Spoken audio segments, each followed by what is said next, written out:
여러분 안녕하십니까. 월요일 아침 여수 MBC 뉴스투데이입니다. 정부가 구형 건설기계 엔진을 미세먼지 배출이 적은 친환경 엔진으로 교체해주고 있는데요. 그간 1,000억 원이 넘는 국비가 투입됐지만 정작 현장에서는 엔진이 교체된 건설기계를 외면하고 있어 세금 낭비라는 지적이 일고 있습니다. 강서영 기자입니다. 전남 광양시의 한 주차장. 낡은 지게차가 줄지어 섰습니다. 엔진룸을 열어보자 안에는 말끔한 새 엔진이 설치돼 있습니다. 정부 지원을 받아 엔진만 교체된 노후 지게차입니다. 정부는 지난 2013년부터 오래된 건설 장비에서 발생하는 미세먼지를 줄이기 위해 친환경 엔진으로 교체하는 사업을 지원하고 있습니다. 지금까지 투입된 세금은 국비 1,400억 원. 지원 사업을 통해 엔진을 교체한 건설기계는 전국적으로 14,000여 대에 달합니다. 친환경 엔진 한 대당 가격이 무려 1,600만 원, 노후 지게차 한 대 가격보다 두세 배 비쌉니다.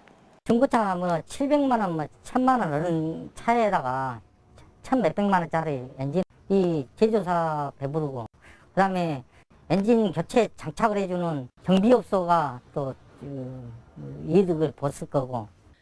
그런데 엔진을 교체한 지게차를 현장에서는 외면하고 있습니다. 구식 차체와 부품이 새 엔진의 성능과 맞지 않아 급하게 기어가 바뀌고 급발진하는 문제가 발생하는 겁니다.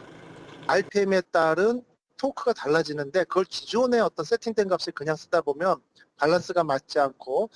대규모 건설 현장에서는 대체로 연식 10년 이상의 건설기계 사용을 제한하고 있어 엔진만 교체했다고 쓸 수 있는 것도 아닙니다.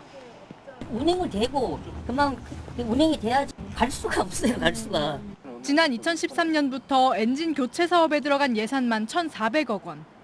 하지만 환경부는 얼마나 미세먼지가 줄었는지 효과를 집계한 자료조차 없다고 말하고 있습니다. 전체적으로 뽑아놓은 자료는 없고요. 나름대로 한정된 효과가 있다고 저희들은 보고 있는 겁니다. 정부는 올해도 이 사업에 400억 원을 추가로 투입할 예정입니다. MBC 뉴스 강서영입니다. 전라남도가 코로나19 확산세가 꺾이지 않고 있는 동북권에 대해 방역 대응 체계를 강화하고 있습니다. 전라남도는 최근 여수시와 순천시, 광양시 등 3개 시 단체장 등이 참석한 가운데 동북권 코로나19 긴급 대책 회의를 갖고 시도 간의 한라인을 구축해 확진자 정보 상시 공유와 확진자 발생 시 공동 역학조사 수행 등 지역 간 풍선 효과로 인한 감염 전파를 사전에 차단하기로 했습니다. 전남도는 또 교육지원청과도 긴밀한 협력을 통해 교내 방역 수칙 준수와 동선 최소화, 교실 환기 등 학교 내 방역 상황을 상시 모니터링하고 학교 주변 시설에 대한 방역 점검도 강화하기로 했습니다. 코로나19 확산세가 계속되는 가운데 벌써 3번째 명절을 맞습니다. 고향에서는 벌초부터 합동 성묘까지 미리 치르며 방문을 자제해 줄 것을 호소하고 있습니다. 김진선 기자입니다. 이번 추석에 오지 마라. 코로나 안 걸리게 우리도 안 갈란다. 이번 추석은 오지 말고 용돈만 많이 보내라. 재치 있는 현수막들이 읍내 곳곳에 걸렸습니다. 명절을 앞두고 자식들의 고향 방문도, 부모들의 역귀성도 자제하자는 뜻에서 지자체가 게시한 겁니다. 집집마다 다니며 거리두기 동참을 안내하고 자녀들과의 영상통화도 돕습니다. 그래 때문에 너무 마음이 성가셔갖고 오지 마. 코로나 좀 잠잠해지면 오토바이를 아이들 데리고 내려갈게요. 묘 만여기가 모셔진 공원묘지도 말끔히 벌초를 마쳤습니다. 정성스런 차례상도 미리 차렸습니다. 코로나19 이후 벌써 3번째 치러지는 합동 성묘로 성묘객 이동을 자제시키고 고향을 찾지 못하는 출향민들의 마음의 짐을 덜어주기 위해서입니다.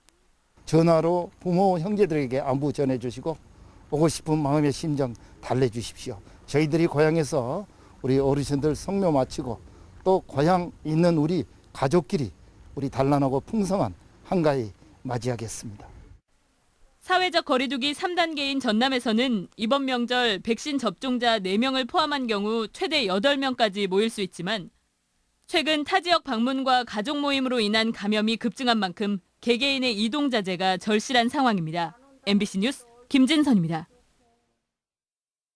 이달 말 여수에서 전 세계 기후변화 대응과 탄소 중립을 위한 도시환경협약 정상회의가 열립니다.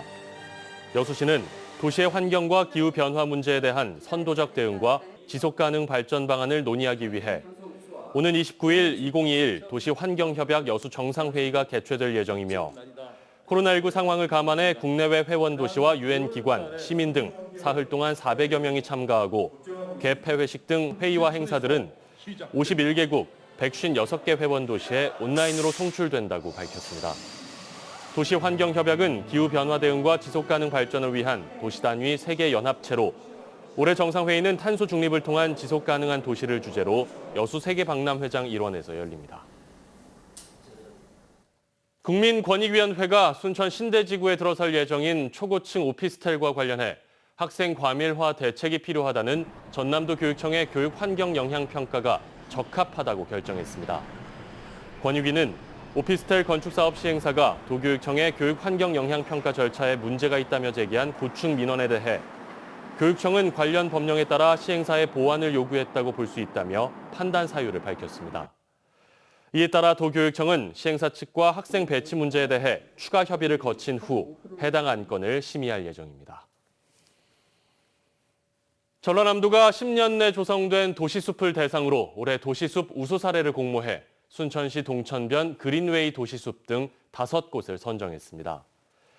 전남도는 지난 6월부터 도시숲과 미세먼지 차단숲, 가로수 등 3개 분야에 걸쳐 도내 24곳을 대상으로 심사해 순천시 동천변 그린웨이 도시숲을 최우수상, 여수시 구덕양역 패선부지 미세먼지 차단숲을 우수상, 신안군 신용저수지 가로수를 특별상으로 선정했습니다.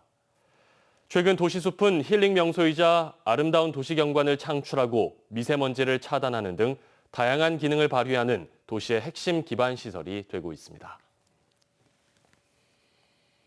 여수 지역의 제조업체들은 이번 추석 연휴에 지난해보다 휴무일은 늘리는 반면 상여금 지급은 줄이는 것으로 나타났습니다.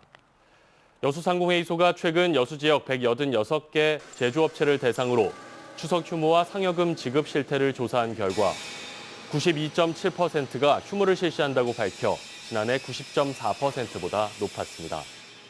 추석 상여금은 70.9%가 지급할 예정이고 29.1%는 지급 계획이 없다고 응답해 지난해 75.5%보다 다소 줄었습니다. 휴무 일수는 5일이 가장 많았고 평균 휴무 일수는 4.7일이었습니다. 여수시가 이번 추석 연휴 기간 시민과 귀성객들의 편의를 위해 시내 32개 공영 주차장을 무료로 개방합니다. 여수시는 오는 17일 오전 8시부터 23일 오전 8시까지 26곳의 노회 주차장과 6곳의 노상 주차장을 무료로 운영할 계획이며 관광객이 몰려 주차난이 예상되는 오동도 공영 주차장은 무료 개방에서 제외한다고 밝혔습니다. 여수시는 또 추석 연휴 기간 전통시장 주변에 대한 주정차 단속을 완화해 전통시장 이용객과 귀성객들에게 주차 편의를 제공할 예정입니다.